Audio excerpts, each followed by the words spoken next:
புதிய பூச்சி இனம் ஒன்றை சீன ஆராய்ச்சியாளர்கள் கண்டுபிடிச்சிருக்காங்க. அதை பார்க்கலாம்.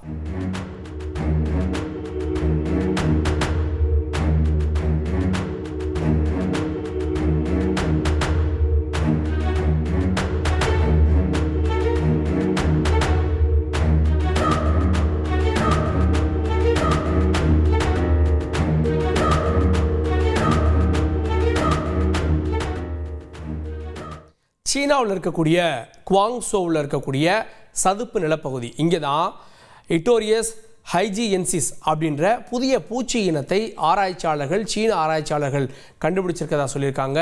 குவாங்டாங் அகாடமி ஆஃப் சயின்ஸ் ஆராய்ச்சி நிறுவனம் தான் இதை கண்டுபிடிச்சிருக்கதா தகவல் சொல்லியிருக்காங்க. கோலியோப்டரே அப்படின்ற வண்டு வரிசையை சேர்ந்த இந்த புதிய இனங்கள் சிவப்பு பழுப்பு நிறத்தோடு இருப்பதாகவும், இது 1.2 முதல் 1.3 மில்லிமீட்டர் நீளம் வரை வளரக்கூடியது அப்படின்னு சொல்லியிருக்காங்க.